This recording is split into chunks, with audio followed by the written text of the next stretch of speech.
Assalamualaikum warahmatullahi wabarakatuh. Jumpa lagi dengan saya, Ibu Berliana, pada kelas Statistika Terapan. Materi kita hari ini adalah statistika non-parametrik, perbandingan lebih dari dua kelompok data saling berpasangan. Arti dari statistika non-parametrik adalah uji statistik untuk data kategorikal, yaitu data berskala nominal dan data berskala ordinal.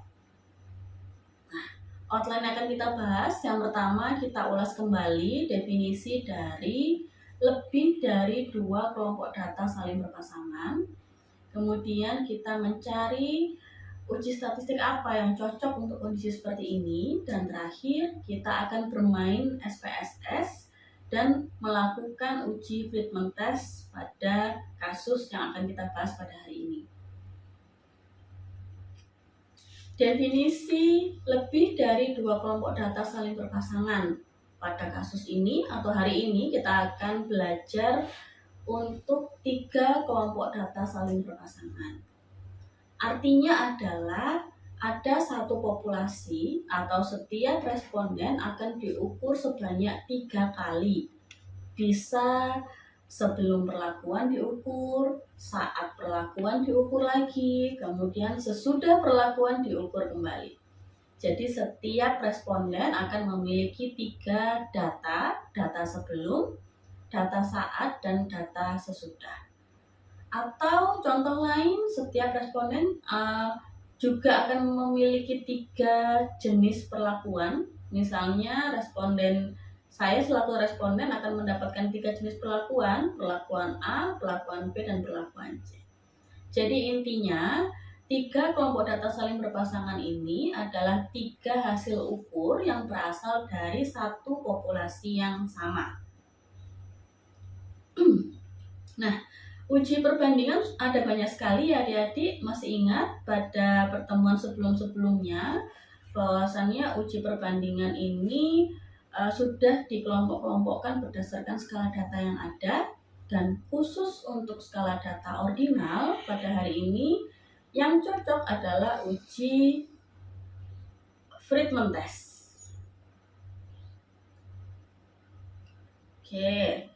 Friedman test tujuannya adalah membandingkan lebih dari 2 pengamatan yang berasal dari satu populasi. Friedman test ini sendiri juga merupakan salah satu alternatif uji statistik apabila ada data berskala interval rasio tetapi tidak berdistribusi normal, maka dia tidak boleh menggunakan ANOVA same subject, dia harus beralih menggunakan Friedman test. Nah, studi kasus hari ini ada seorang mahasiswa D4TRP akan melakukan penelitian tentang pengaruh pemberian musik terhadap tingkat kecemasan. Tingkat kecemasan di sini merupakan data kategorik ya, karena akan dikategorikan menjadi tidak cemas, cukup cemas, dan sangat cemas. Kemudian si peneliti ini akan melakukan pengukuran kecemasan sebanyak 3 kali, yaitu sebelum dilakukan pemberian musik, kemudian 10 menit ketika musik berlangsung, dan yang terakhir setelah pemberian musik. Jadi setiap responden nanti akan mendapatkan 3 kali pengukuran tingkat kecemasan. Nah, pertanyaannya, apakah ada beda tingkat kecemasan selama pemeriksaan berlangsung? Jadi antara sebelum, saat, dan sesudahnya. Oke, ini data hasil pengukurannya didapatkan sebanyak 30 responden, dan masing-masing responden telah memiliki 3 hasil ukur, yaitu sebelum, saat, dan sesudah. Nah, yuk mari kita sama-sama entrykan data ini ke dalam SPSS, lalu kita coba uji menggunakan uji Friedman test. Iya, baik. Jadi ini adalah tampilan SPSS. Nah, untuk uji Friedman itu merupakan uji statistik yang digunakan untuk lebih dari 2 kelompok data saling berpasangan. Kemudian tadi kita sudah belajar mengenai studi kasusnya, bahwasannya materi hari ini itu merupakan lanjutan dari materi yang minggu sebelumnya dengan uji Wilcoxon. Bedanya kalau Wilcoxon hanya terdiri dari 2 kali pengukuran, sedangkan Friedman itu lebih dari 2. Nah, untuk kasus ini ada 3 kali pengukuran.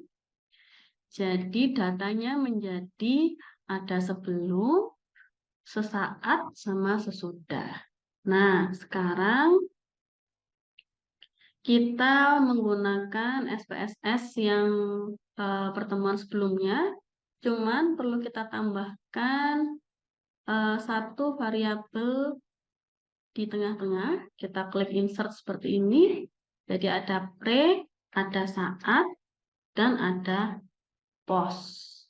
Nah, untuk ini kita tinggal lengkapi data hasil pengukuran saat mendengar musik, misalnya seperti ini. Kemudian untuk value-nya sama seperti value yang 2 variabel lainnya, yaitu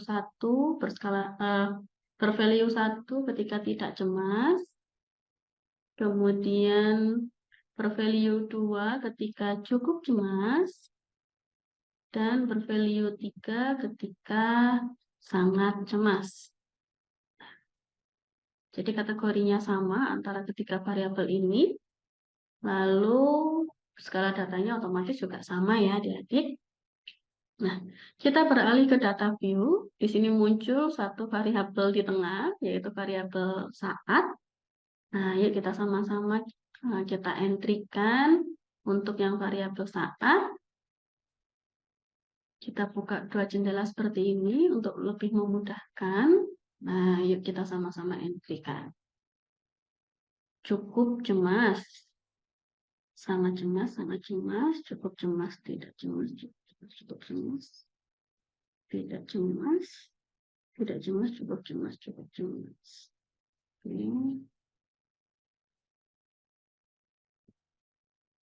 Ini kodenya tidak kelihatan tadi. M005 tidak cemas, kemudian cukup cemas 2 kali, tidak cemas, kemudian ini sangat cemas, M10 cukup cemas, cukup cemas, tidak cemas, tidak cemas, cukup cemas, cukup cemas. Nah, lanjut untuk data yang ke slide selanjutnya. Cukup cemas, tidak cemas, tidak cemas, cukup cemas sampai M26,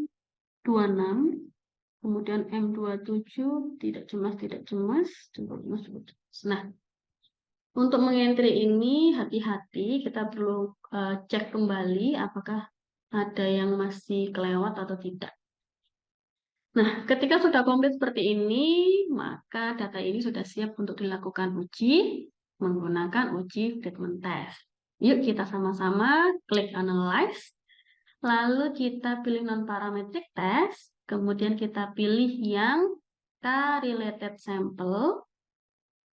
Ada 3, kita pindahkan semuanya ke bagian tes variabel, kemudian kita centang yang Friedman. Artinya ketiga variabel ini akan kita analisis menggunakan uji Friedman. Lalu kita klik OK.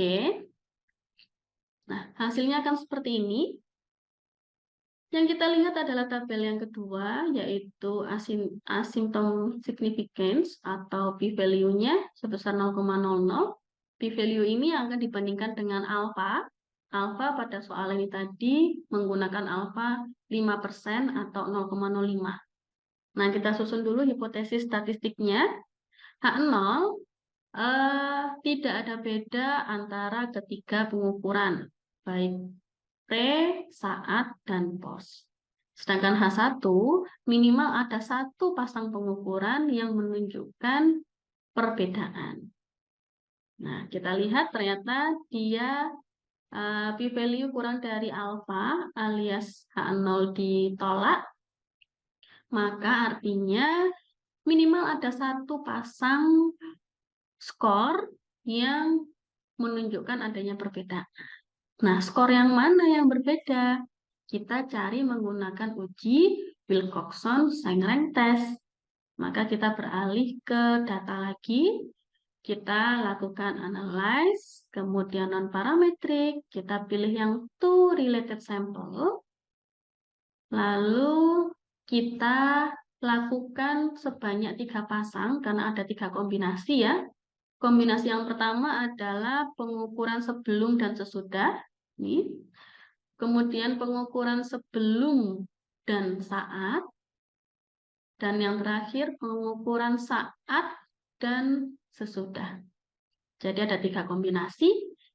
Pasangan pertama adalah sebelum sesudah, pre-post.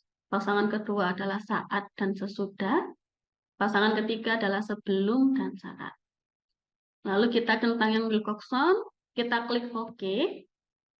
Maka hasilnya akan seperti ini. Nah, ternyata